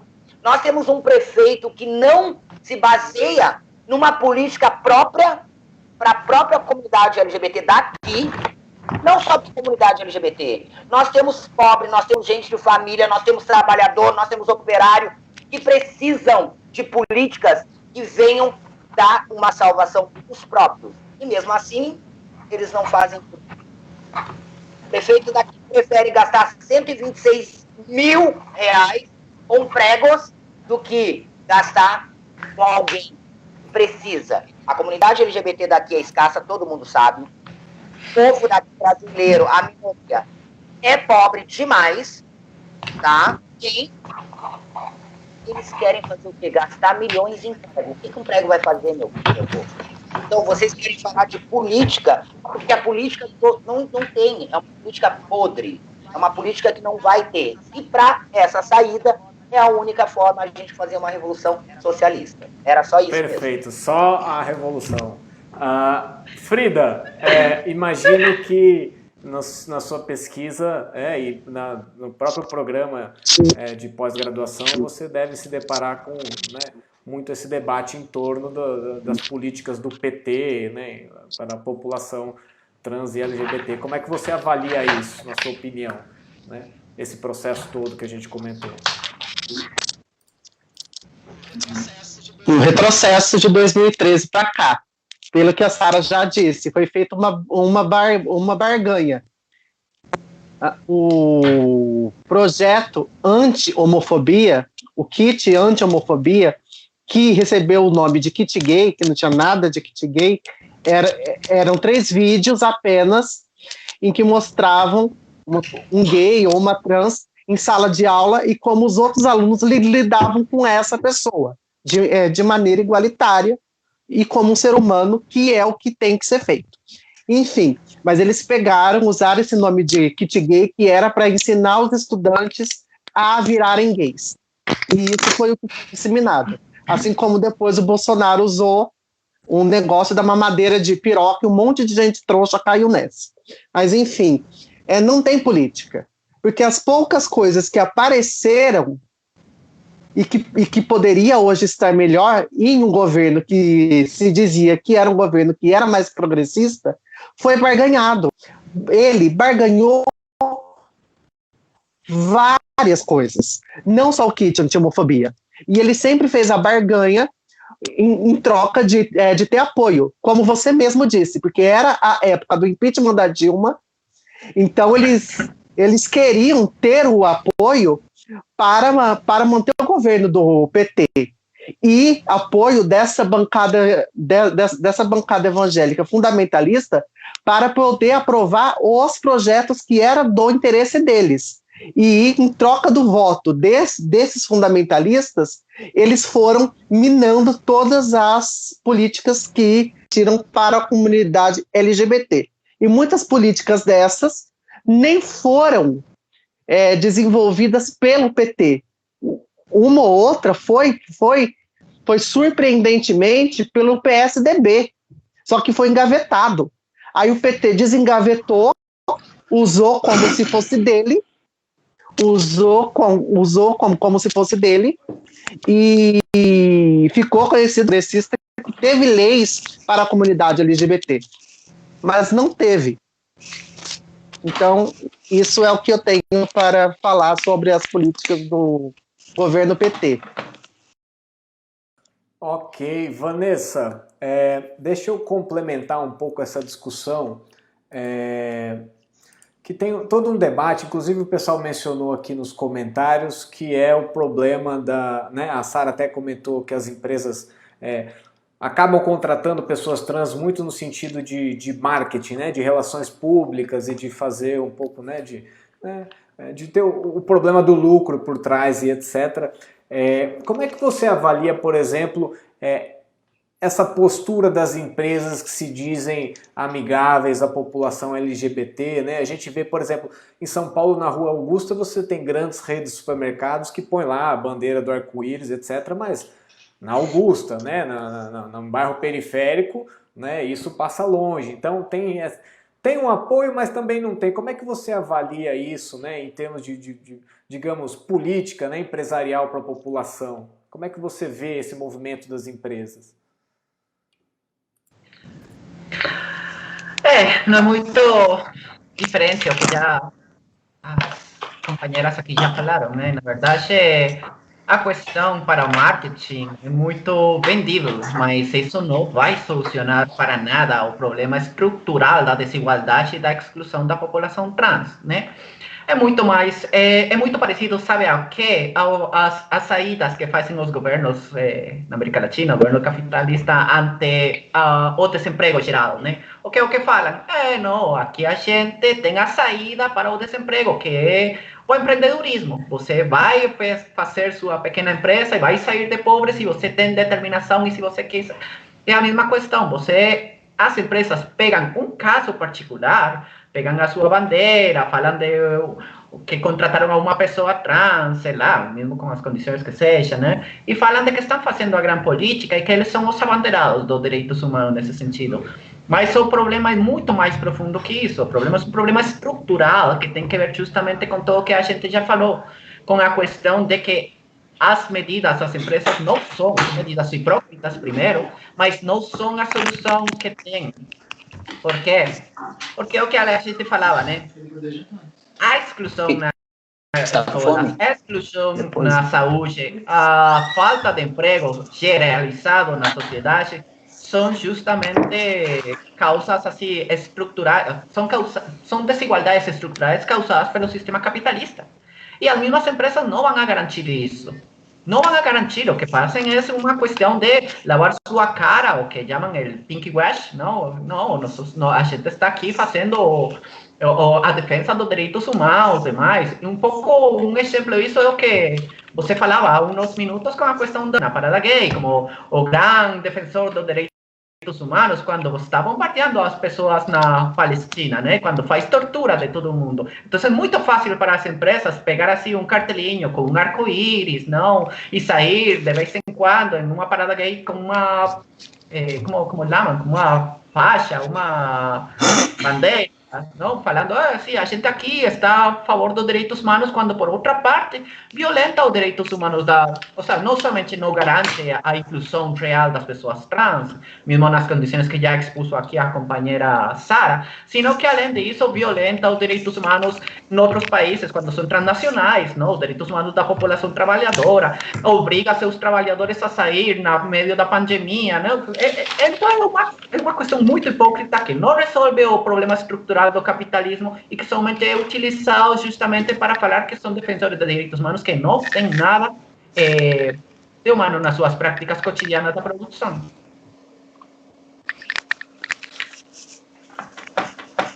Perfeito. Muito bem. Frida, quer comentar o problema do pink wash que a Vanessa mencionou? Como você vê isso? O Pink Wash aqui é o Pink Money, né?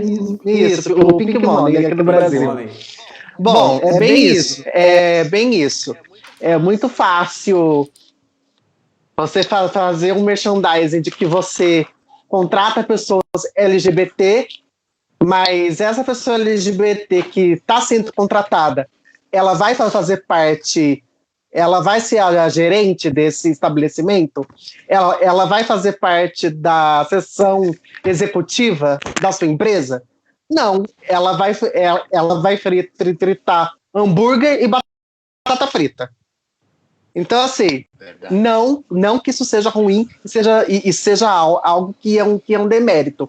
Mas as chances que eles abrem para pessoas LGBT é sempre assim, é o mínimo possível. Então você vai ser adaptado à nossa empresa, mas é o que a Sara disse, você vai trabalhar no depósito, você vai ficar no almoxerifado, você vai trabalhar na loja de sapato, mas você também fica no depósito, que é para mostrar aquela pessoa trans, porque a imagem dela faz você perder clientes. E a empresa pode até ter uma faixa, uma bandeira de que ela contrata, mas ela contrata para esconder no depósito, para fritar batata frita e hambúrguer. Mas ela nunca vai dar a chance dessa pessoa, mesmo que ela tenha toda a capacitação dessa pessoa, ser uma gerente, dela estar na comissão executiva dessa empresa, porque se essa pessoa tiver a capacitação, acabar escolhendo uma outra pessoa que é cisgênera e que é hétero. No caso, não vai ser nem uma mulher cis, vai ser um homem que é cisgênero, que é hétero e branco. Vai ser essa pessoa que vai ser escolhida.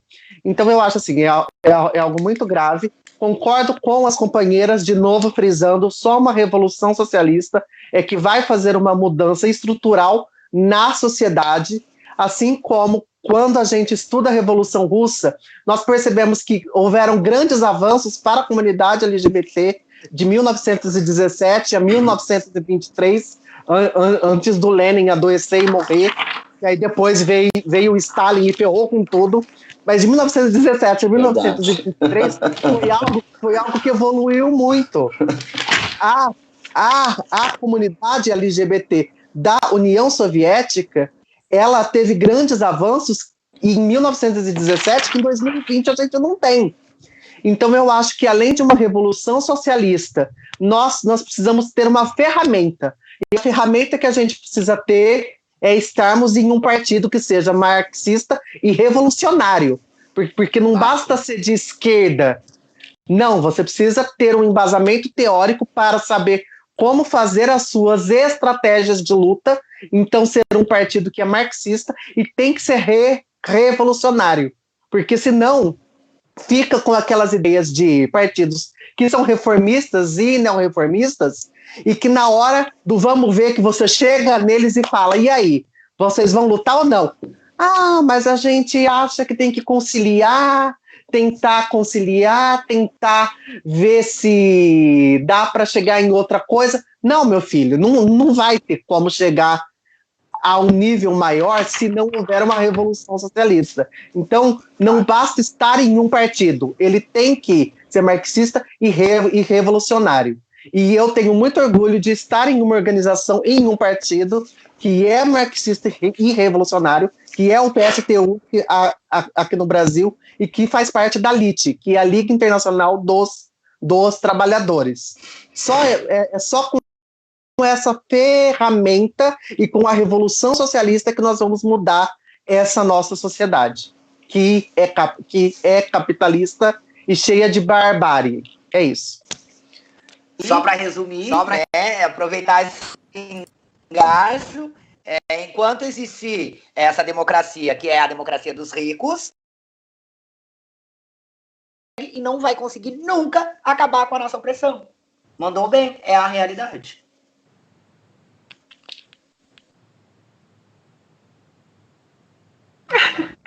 Não, acho que as companheiras falaram muito real, mas é isso. Na questão que a Frida falou, que é muito importante olhar isso, porque tem então aí todas as questões que a gente se enfrenta cotidianamente nesta situação, que é a questão mais imediata de falar, não, mas então os estados hoje, assim, da América Latina, podem garantir a inclusão real da população trans, podem garantir a inclusão no emprego, podem garantir o combate à transfobia? Não, não podem. Nem ainda os estados mais avançados hoje no mundo, e que tem alguns na América Latina nesse sentido, podem garantir isso. Por quê? Porque são estados que o único que estão fazendo é garantir o lucro da minoria dona assim, das empresas no mundo, né? Verdade? Do imperialismo e demais. Por isso mesmo, a gente não vai poder garantir emprego pleno, a gente não vai poder garantir o combate à transfobia, o combate ao machismo e à violência da mulher em geral, seja trans, seja mulher cisgênero, através dos estados capitalistas. Por quê? Porque os estados capitalistas têm, por exemplo, medidas que poderiam cumprir, que são básicas no meio da pandemia, que não vão cumprir, como que uma renda, refúgios para a população trans, refúgios para as mulheres trans que são batidas por seus parejas, mas os estados únicos que garantem são resgates às empresas que estão justamente despedindo e acrescentando-se desemprego, porque os estados estão a um serviço. Então, justamente por isso, é que os estados capitalistas, mesmo nesta região, não vão garantir o combate à nossa opressão, nem o combate à opressão da mulher, nem o combate à opressão do negro, nenhum tipo de opressão vai ser resolta no Estado, porque toda a conquista que a gente vai fazendo pouco a pouco está sempre nas situações de crise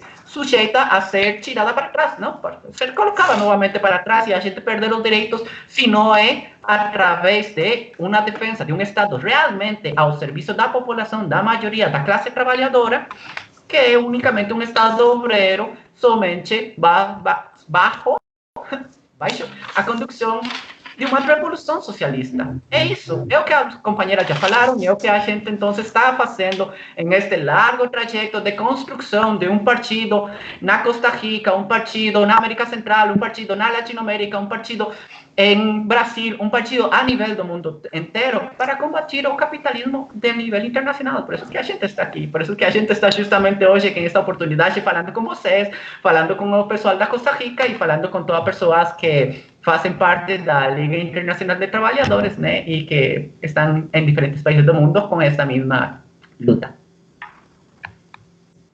Muito bom. Como está dizendo aqui a Nikaya Vidor, que está aqui acompanhando a gente, está ativa nos comentários aí, o capitalismo lucra em cima da transfobia, né, e que isso só vai ser superado quando, né, as relações humanas não estiverem pautadas pelo lucro. Muito bom, Nikaya. Gente, a gente teve um problema técnico aí no meio disso tudo, a conexão caiu, a gente ficou uns 15 minutos, 20 minutos fora, voltando, mas a gente já está aí, só nessa live de retomada, a gente já está com 50 minutos já, né? Eu acho que a gente pode ir encaminhando também para o debate não se estender muito. Então eu acho que a gente podia começar a caminhar para as considerações finais. Pode ser? Ou tem algum ponto que vocês gostariam de abordar? Eu queria mandar um beijo pro Luiz, o companheiro nosso do PSTU, pode deixar. Sara, podemos ir para a consideração. Sara, então aproveita sim. aí que você já está mandando seus beijos, né? A consideração sua a respeito da situação das mulheres trans no Brasil e no mundo, né? Como que você vê isso e o que você acha importante ressaltar nesse debate que a gente teve hoje? Então, para mim fazer um resumo, eu acho que a importância ainda, né, eu acho que se baseia por um contexto geral. Vamos generalizar agora. A gente sabe que ainda falta muita estrutura, né, tanto na saúde principalmente, porque a gente sabe que alguns municípios, cidades, estados, enfim, tem equipamentos e tem outros que não têm, que poderiam coabir em ajudar essas meninas que são vulneráveis, né? A gente pode saber muito bem disso, né? E que o Estado em si poderia largar um pouco mais, deixar o preconceito um pouquinho mais de lado e agir por impulso, por humanidade. Porque quando a gente fala da educação, a gente vai ter aonde recorrer. Quando a gente fala de uma segurança, a gente vai saber aonde ir, né? Sempre tem uma saidinha para isso. Mas nós não temos uma saída para a saúde, porque a saúde, se tu não tem ela, tu morre. E se tu morre ela, a única saúde qual é? É o enterro. E essas pessoas que mais vulneráveis estão hoje são as que mais precisam de ajuda e apoio. E quem são essas pessoas além da minoria?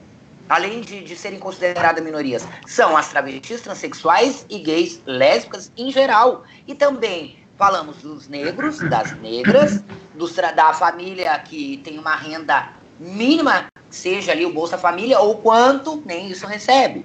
Eu acho que para a gente conseguir fazer uma estrutura, eu acho que os seus órgãos competentes, né, de cada localidade, de cada estado aí, deveria, eu acho, que ser um pouquinho mais humano, né, e usar desse poder para fazer algo bonito. E não é através de uma foto, um vídeo divulgando que entregou para fulano, mas a gente esquece que tem mais 100, mais 1.000, mais 2.000 pessoas precisando, necessitando de EPIs, de equipamentos, né? Porque a gente está vivenciando num momento, hoje, que é crucial para o país. E não é só para o país, é para o mundo inteiro. Só que me desculpem a minha ignorância, pelo que eu vou falar agora. Mas o brasileiro é muito mal educado.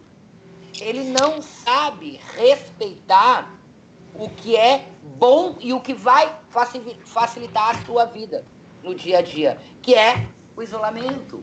Ninguém quer, ninguém pediu, mas é uma obrigação que todo ser humano, que todo cidadão deve ter hoje, para não correr o risco de a gente chegar a 20.000 mortos, né? Graças a Deus, isso eu posso dizer, depois olhando algumas estatísticas, graças a Deus que referente à comunidade LGBT, nós não estarmos numa numeração alta pela doença, pelo vírus, é gratificante? É gratificante, mas é doloroso, porque mesmo como a companheira Frida falou, mesmo com a pandemia, ainda tem, né, aqueles misóginos, os preconceituosos, os assassinos que saem da sua quarentena, saem do seu isolamento, perdem seu tempo para ir lá e soltar a vida de uma mulher trans ou de uma travesti.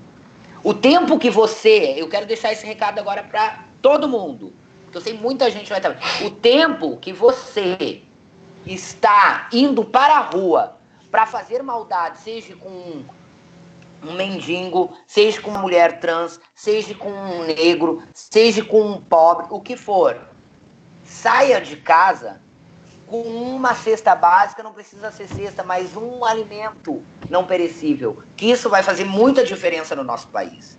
Mas o nosso povo brasileiro é muito ignorante e só pensa em si mesmo. Ele não quer saber dos outros. E quando se fala na comunidade LGBT, piorou ainda. Então, eu quero, desde já, de agora, agradecer, né, ao pessoal, à equipe, agradecer a todos que participaram, tá? Eu sou meio errada porque eu não tô acostumada a ficar fazendo live, né, assim, a moda a risco, porque eu sou mais desbocada, tá? Mas eu quero deixar claro que o que nós estamos precisando nesse exato momento, agora, não é continuar aceitando os ataques desse misógino, desse homem homofóbico, racista, podre, sujo, que ele vem fazendo agora. Porque o que ele faz, ele vai estar garantindo o seu lá na área da saúde privada. Ele vai ter leito garantido. E alguns burguesinhos também vão ter. Então, povo, não caiam nessa ladaia de que isso é só uma gripezinha. Nós já passamos dos 11.500 mortos. Vamos salvar nossas vidas. Vamos ser prudentes e coerentes. E a comunidade LGBT, tanto daqui de Criciúma quanto de região, o que eu puder estar ajudando, porque hoje eu estou sendo ajudada porque eu passei por um momento muito difícil. Mas mesmo passando pelo momento que eu estou passando hoje, os camaradas sabem, eu estou tentando levantar minha mão e ajudar muitas aqui que estão passando por dificuldade. Então eu quero desde já agradecer todos e todas por esse momento. E é um momento de reflexão. Nós temos saída, mas a gente não pode ficar caindo no conto desses políticos vigários. Vocês têm que entender uma coisa na vida. Enquanto houver capitalismo, não vamos ter estrutura nenhuma para o nosso país ir para frente. Tá bom? Muito obrigado. Um beijo a todos e todas. Obrigado, Val. Obrigada, Frida. Eu esqueci o teu nome, que eu sou bem lesa. Como é que é o nome dele? Romerito, muito obrigado. E eu quero deixar um grande abraço pro meu partido. Não é porque é meu partido, eu não sou de Lambê. Mas muito obrigada por eu ter conhecido esse partido, por estar com vocês nessa batalha. E enquanto eu estiver respirando, eu não vou me calar. E eu não vou ficar quieta. Vai ser de Marielle Franco pra cima, tá bom? Beijo, gente. Sim, tô aqui. Frida, quer fazer suas considerações? Você que aí que já apontou a Revolução Socialista como perspectiva. Aliás, deixa eu só fazer um parênteses aqui. O pessoal que está acompanhando a gente, a Frida escreveu uma série de artigos que estão publicados no nosso site, como um especial que chama Desvelando a Transfobia? É isso?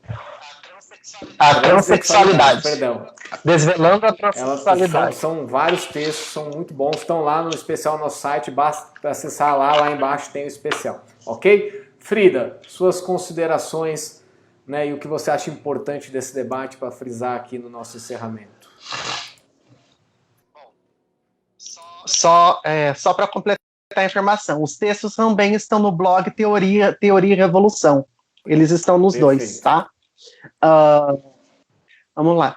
Bom, antes de alcançarmos a Revolução Socialista, a gente tem que, pelo menos, limpar o mínimo essa merda toda, né? Vai ser um serviço difícil, porque quanto mais limpa, mais merda vai aparecer. Mas a gente tem que tentar fazer o mínimo. Então, eu acho que como um programa que seja mínimo, onde a gente começa? Na educação. Como? Capacitando os professores. Quem vai capacitar?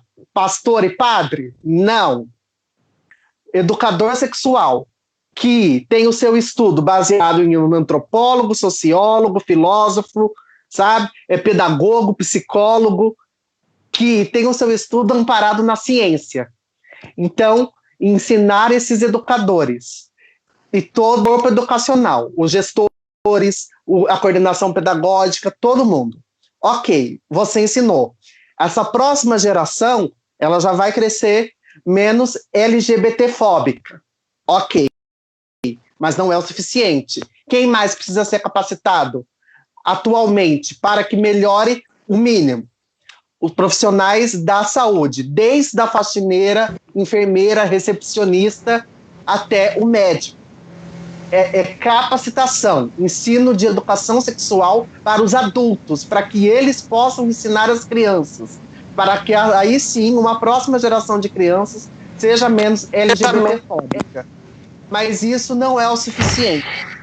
Com isso sendo feito, nós vamos ter um futuro em que, a médio prazo, essa população trans vai poder terminar o ensino fundamental e médio, ela vai poder entrar em universidades.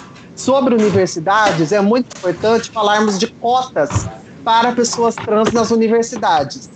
Cotas. Temos 15 universidades aqui no Brasil, a maioria são federais, e a maioria estão na Bahia, são 6 universidades na Bahia, que dão cotas para pessoas trans. Estado com mais, o segundo e terceiro é São Paulo e Rio, cada um com 2 universidades. Precisamos que essas pessoas acabem pelo menos o ensino fundamental e médio, para terem a chance através de cotas, porque cota não é caridade, cota é reparação, assim como a cota para os negros. Não é caridade, é reparação histórica pela história de exclusão e de exploração que fizeram com essa parcela da população.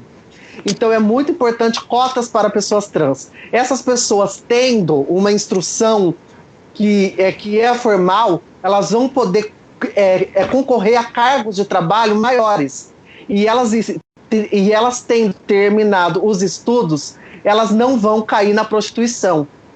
Então é muito importante cotas. Mas também precisa de todo esse ensino de educação sexual para que o contratante olhe no currículo e fale: essa pessoa trans é mais capacitada do que essa pessoa que é cisgênera. Bom, então eu vou contratar a trans pela capacidade dela, e não a cis porque ela é cis e porque eu não quero uma pessoa trans na minha equipe. Então eu acho que instrução e capacitação com educação sexual, mas isso é um programa que é mínimo. Depois disso, nós podemos evoluir e ir sim para a revolução socialista por meio de um partido que é marxista e revolucionário. Essas são as ferramentas, essas são as etapas que eu acho que são essenciais para que se melhore a vida de homens e mulheres transexuais e as travestis, e para que nós alcancemos um nível de humanidade que deixe para trás toda a barbárie do sistema que é capitalista. Perfeito. Vanessa, você aí que é a nossa representante internacional nesse debate, suas considerações a respeito disso tudo, que você acha que tem que ficar desse debate que a gente teve hoje? Então, eu só quero deixar uma coisa assim como conclusão ou consideração final. Tem a seguinte situação da população trans. É a situação geral antes da pandemia, não? Que já vem dentro de uma situação estrutural de desigualdade, exclusão, violência e demais. E esta situação com a pandemia. Que é o que acontece? A pandemia, como já falou Martín Hernández no seu artículo, que vai ter um live na próxima sexta. Aí ele, se tem alguma dúvida, pode assistir o live e já, tá? Ela tem aí uma valoração que é muito, muito legal para a gente analisar a realidade agora, que é justamente a comparação com uma guerra, não? E como a sociedade hoje está sofrendo muito mais as desigualdades que já vinham desde atrás, né? E a questão com a situação trans é isso. Se já você tem uma situação de desigualdade, de exclusão, violência, na situação da pandemia é como se você aumentasse os contrastes da sociedade para ver com mais claridade qual é a situação. Então, o que acontece? A gente já vinha de uma situação de 90 e tanto por cento da população trans fora dos empregos formais e dedicando-se à prostituição. Agora você, com a pandemia, tem toda essa população praticamente morrendo de fome, porque não tem como se ganhar o dinheiro, né? Então tem todo um recurso por fora dos estados das pessoas tratando de fazer solidariedade justamente com essa população. Você já vinha de uma situação em que os estados não garantiam nem sequer o orçamento para combater a violência machista nos hogares. E agora, então, tem uma situação onde a violência contra a mulher se incrementa e os feminicídios e os transfeminicídios também. E os estados não garantem nenhum tipo de orçamento para o combate real dessa pandemia de violência. Então, o que acontece? Na pandemia, você somente pode garantir o bem-estar das pessoas trans, principalmente aquelas que trabalham no informal, com dois tipos de políticas muito básicas, que eram as políticas para combater as pandemias desde a peste negra. Isolamento social e, a quarentena, não? E as medidas de higiene. Agora, quando você é excluída, porque tem monte de população trans que estavam nos hotéis, e quando os hotéis fecharam, por exemplo, em México, a maioria da população trans ficou em situação de morador de rua. Então, você como vai garantir, então, a higienização básica? Como você vai garantir, por exemplo, o lavado assim, de mãos? Não tem jeito. Então, o capitalismo não permite que a população tenha nem sequer o acesso à água garantido na região latino-americana. E você como vai fazer isolamento social se você não tem como comer? Você não tem dinheiro para... O Estado não dá as possibilidades para a gente ficar isolada. Então, a gente não sai à rua porque quiser. A população trans que se dedica ao trabalho informal, a população trans que se dedica ao trabalho sexual, não sai à rua na pandemia porque quiser. Sai porque não tem outra opção. Porque não fica assim, o capitalismo não dá opção para a gente fazer as coisas básicas de higienização, não, assim, de sanidade básica, e de viver isolada em um momento de pandemia. Não tem condições para isso. Então, minha conclusão é essa. Se já, desde antes da pandemia, a situação da população trans era insostenível, era uma vergonha para a sociedade inteira, a situação que é de exclusão, de violência, de agressão, na pandemia é pior, e na pandemia queda muito mais demonstrado o fracasso do sistema para garantir a vida das pessoas. Então, aí é a grande conclusão. A pandemia é a oportunidade que a gente tem como para ver com completa transparência que esse sistema fracassou, que a barbárie é esta. A barbárie não é uma coisa que vem depois do capitalismo, o capitalismo é a barbárie. E esse é o momento justamente em que a gente tem que justamente juntar mais forças para com muita mais força sair a defender uma alternativa ao capitalismo, uma alternativa socialista e uma alternativa que possa garantir a vida básica da população, tanto trans como a população trabalhadora não trans, a população cisgênera. Esse é o momento justamente que a gente está. Então, com isso eu fecho aqui. Maravilhoso. Muito. Lembrando só que das trans assassinadas, 82% das trans assassinadas são negras. Sim, e por serem negras, estão nas periferias.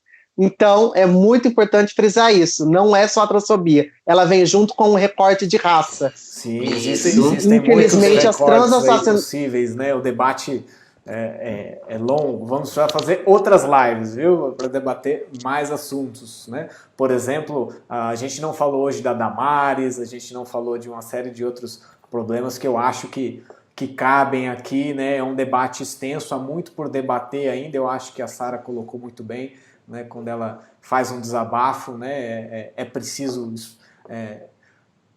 conversar sobre muita coisa ainda com as pessoas, né? Há muito por mudar ainda, mas eu acho que o debate foi fantástico, assim, vocês colocaram muito bem. Aliás, né, agradecer a participação do pessoal aqui, pessoal do Rio de Janeiro, do Paraná tá aí, Minas Gerais, Portugal tá aí, as participações internacionais, né, o Agamenon tá aí, o pessoal da Argentina tá aí também, mandando abraço. Desconfio que o pessoal da Costa Rica deve ter alguém aí, mas, né, ninguém, além da Vanessa, obviamente, né, mas ninguém se manifestou nos comentários. E, gente, o debate foi muito bom, mas já são 9h30. Teve gente que gostou muito do debate, vai mandar presente para vocês, viu? Depois vocês procuram a editora Sanderman, que sopraram aqui no meu ouvido que tem livro para vocês lá, ok? Né? Opa! Depois a gente conversa, hein? Eu já não tenho mais livro, O último que eu li foi esse artigo da Frida. Eu já li tudo que tinha que ler. Então. Eu não gosto de livros virtuais, eu sou a moda antiga, então com certeza eu vou cobrar, porque eu tava pedindo até ali no meu... Tá ouvindo aí, né, editora?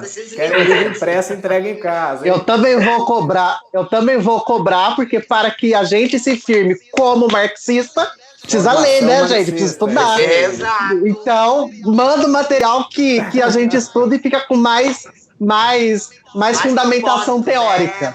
Mais fundamentação teórica. Pode mandar. Certeza que eles estão ouvindo. Mandar. Ok? Gente, o debate foi muito bom, né? A gente teve um problema de conexão aí, a gente pede desculpa, mas transmissões ao vivo tem esse risco. De qualquer maneira, a gente vai tentar corrigir, vai ficar disponível no YouTube e o debate segue, obviamente, né? Muitas coisas para debater, ok? Gente, em nome da equipe, a gente agradece a participação de vocês e deseja agora um bom descanso nessa quinta-feira, ok? Obrigada, menina. Muito bom Obrigada debate, e gente. tchau. Prazer. Tchau. Obrigada. Gente, o debate foi muito bom, né? A gente teve esse problema de conexão que eu estava dizendo, a internet caiu, a gente teve que retomar, então teve um problema do link, mas a gente tenta corrigir isso na pós-edição aí, quando for disponibilizar isso no YouTube, ok? Esse debate vai ficar disponível lá, vocês podem procurar, assim como os outros também estão. E a gente também está nas outras redes sociais, só lembrando que a gente está vou pôr aqui, a gente está no Twitter, a gente está no Instagram, a gente está no YouTube e tem também o número do WhatsApp. Se você está acompanhando os nossos debates, quer conhecer mais do partido, manda uma mensagem aí que a gente entra em contato com vocês, ok? Gente, no sábado a gente deve ter mais live, mas a agenda está em aberto ainda. Então, aliás, se vocês tiverem sugestão de pauta, põe aí nos comentários, manda mensagem pra gente, que a gente tem aí, né, uma perspectiva de continuar fazendo lives enquanto essa pandemia durar. Perfeito? Gente, a gente agradece a participação de todo mundo. E antes de encerrar, mencionar um detalhe importante aqui que disseram nos comentários, né, em memória, lembrar a nossa camarada Maria Aurora, né, que faz 2 anos e 1 mês aí que acabou deixando a gente por problemas de homofobia, LGBTfobia, ok? Bem lembrado nos comentários. Gente, a gente fica por aqui, agradece a participação de todo mundo. No sábado a gente volta a se encontrar, ok? Um abraço, até lá.